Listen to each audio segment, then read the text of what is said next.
Stuart, I have a question. It's Tom. Yes, Tom.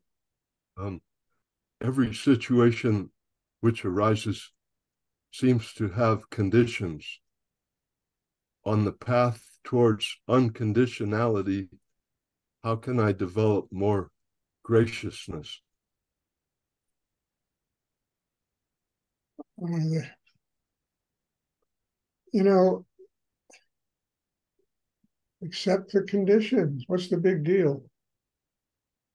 You know, what's the big deal? Accept them, bow to them, be grateful for them. Have to do with people you work for. All right, that's their rules and regulations. Why should you refute them?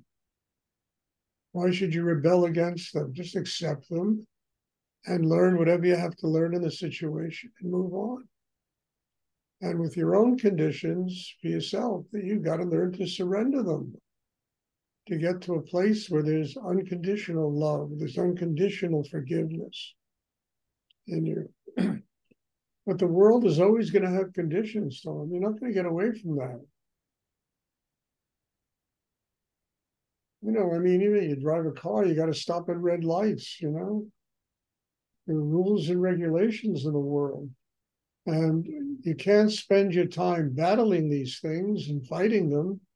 Okay, this is the way it has to be done, and somebody else's reality, and I'm in that reality right now, and I will bow to it and say okay, and not be intimidated by it or threatened by it or to allow it, to force you to live without condition. You can love them anyway with all their conditions.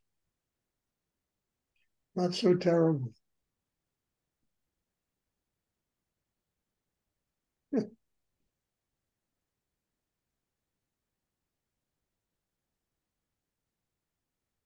And the fastest way to get to an unconditional place to yourself is to just listen to life, bow to life, learn from life. Don't be intimidated by somebody else's shortcomings. Doesn't mean that you have to have shortcomings. Being able to like and love a person like that means that you're a bigger person. You have to become a bigger person to do that. Rebelling and fighting with them is easy.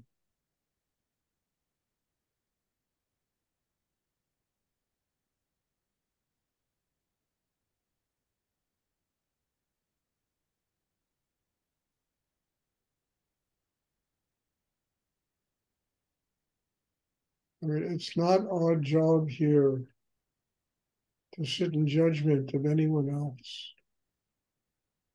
Why are we better than other people? I remember I once did that with Rudy. There was this guy I was working for, a photographer, and he was, I was a very difficult guy. And I once complained about him to Rudy, and he really got pissed off at me, boy. He said, Rudy, how can you sit in judgment of this man? Whatever he is, let him be and learn from him what you have to learn and grow. And don't sit in judgment. You have no right to do it. And I learned a big lesson from that.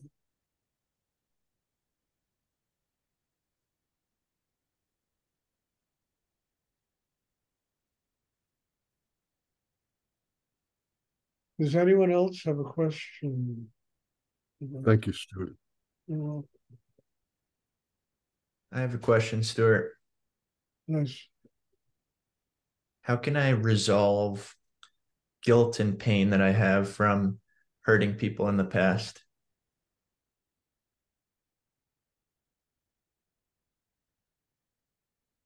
Past doesn't exist anymore. And more importantly, what did you learn from that? How did you grow because of that? What did it teach you about your own life?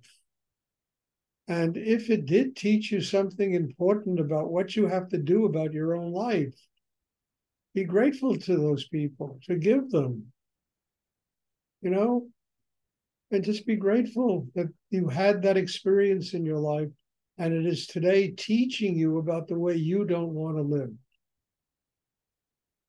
and recognize that it's the past. And, my God, this book I'm writing is full of this stuff, I mean, we cannot see the past the way it actually was.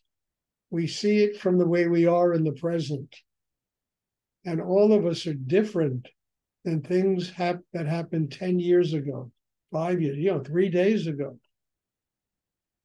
So what we do is there's that expression in the Bible, through a glass darkly. We see through a dark glass. We're not really seeing what happened. We're seeing it from a different perspective.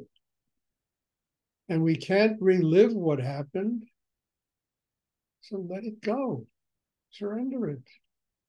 Why let it mess up your connection with spirit today when it's something that doesn't exist anymore? I mean, the past and the future are that way. They're both illusions. They don't exist. No. And yet so much time is spent in the past, in the future, and people drive themselves crazy trying to make sense out of things that don't exist anymore or haven't yet, no matter how we picture the future, is never going to manifest the same way. So stop picturing the future and just work on today. Work on your life in the now, in today.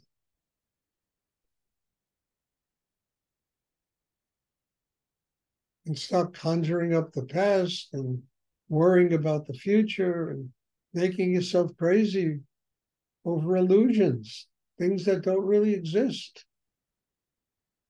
Do the present.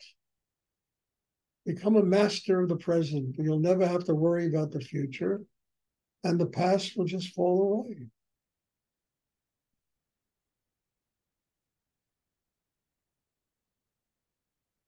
Now, to be a master of the present, you have to have a system inside that is strong enough to do it. Because the mind drifts. It never stops drifting. We need the internal strength to be able to discipline the mind, to stay centered inside, to keep the heart open. And that's how we master all of the quasi-terrible things we have done in the past. We're able to forgive ourselves. We're able to live in the now. And whatever we learned in the past, we can apply it to the now, to the present.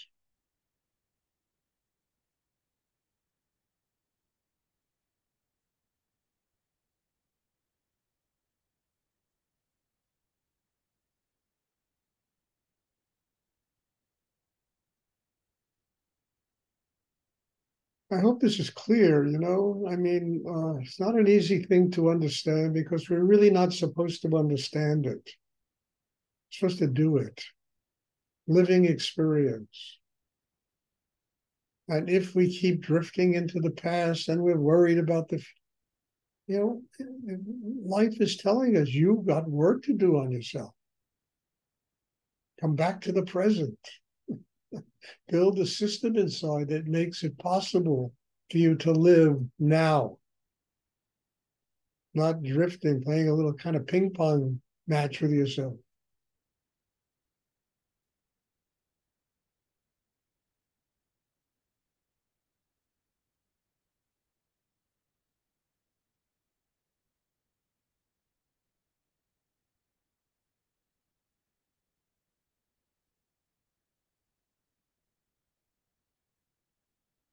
Does anyone else have a question? I hope that's clear. That's not a difficult, easy thing to understand.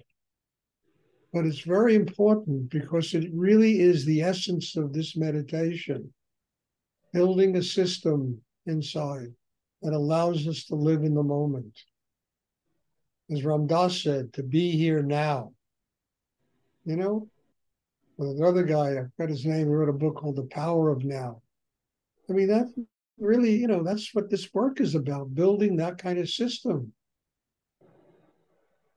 to live in the moment. mean, I once wrote a book which I've never published, and part of it, the first part of it, was about a young kid growing up in the Bronx. Pretty autobiographical, a lot of it. And he lives with a family that is constantly bombarding him with fears of the future, what you're going to be when you grow up, and what's going to happen to you in your life, and you better buckle down and and worry about the future. Blah blah blah. And he had this crazy Uncle George who used to live in their house, and Uncle George finally got fed up with the parents and said, "Hey, leave him alone. He's a successful 12-year-old who will really be a successful 30-year-old." And it's really true. If life is a success for us in this moment, it will be a success for us in 5 years or 20 years.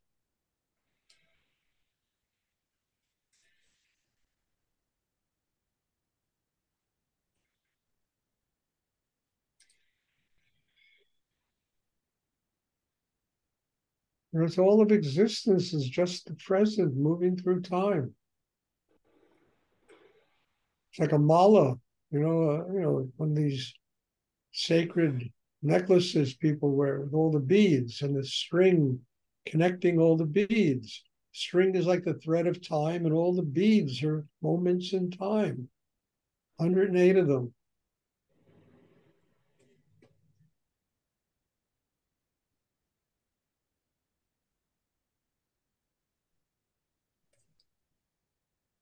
Does anyone else have a question? Hi, Stuart. Hi, Aileen. I wouldn't be happy if you asked a question.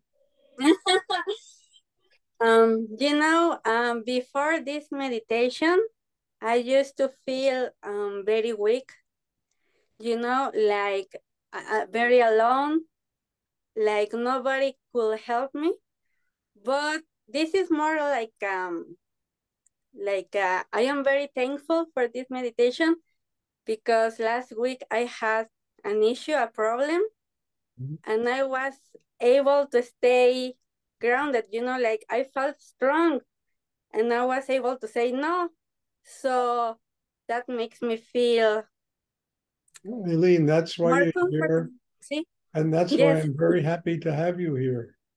So, I feel really, really grateful, and that's all I wanted to say. You're welcome, dear.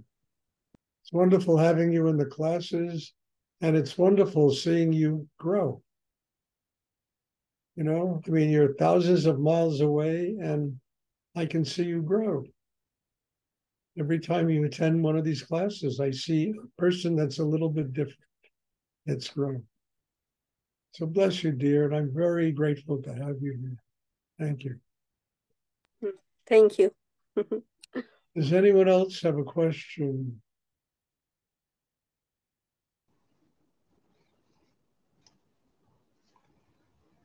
Sure, I have a question, Bob Sink. Yes, Bob. How does unconscious pride affect our growth? Unconscious pride?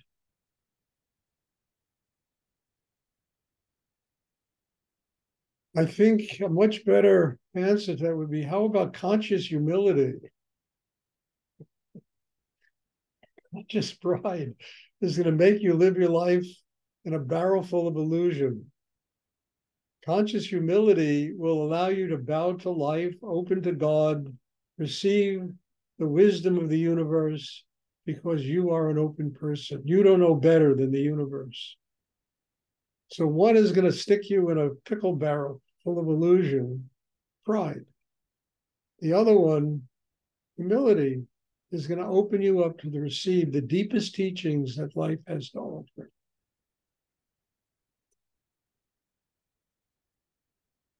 So that's how.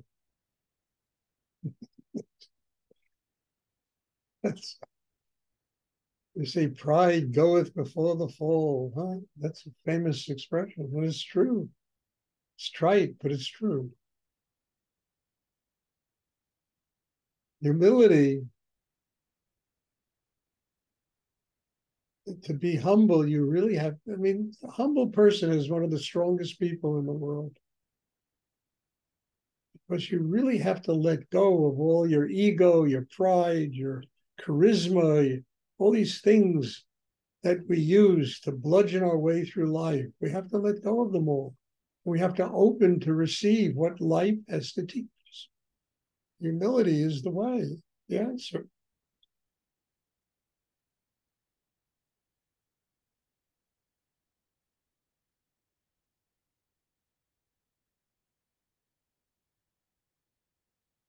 Does anyone else have a question? Great questions tonight. Wow.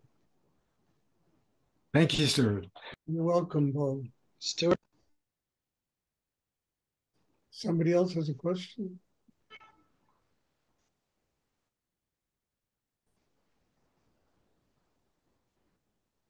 Okay, as I go, Stuart? yes? Somebody have a question? Somebody keeps No, what I calling. was asking is, yeah, can you hear me? Almost. Okay. I can't hear you, Larry. Maybe this, no, I was asking, what's that? Can't No, hear you. if you're, I guess there's a problem with the audio. All Yeah, right, you're breaking off. I'll ask you next time. Okay, All right, next ask time. at the next class. Okay. That's tomorrow. You better be quick about it. Because Stuart is going under the knife on Friday. Get rid of a hernia. And I'm not sure how long it's going to take for me to get back into shape, but hey, maybe a week, 10 days, I'll be doing class again. Maybe I'll do less classes a week at the beginning, but I'll start doing them again. Does anyone else have a question they'd like to ask? Okay, thank you. God bless you all. You people are very dear to me, and I want you to know that every one of you really lives as a place in my heart for every single person that attends these classes. And God bless you all. Thank you. And there'll be class tomorrow. Looking forward to seeing everyone. Thank you, Stuart. You're welcome. Thank you very Bye. much, Stuart. Yes, right.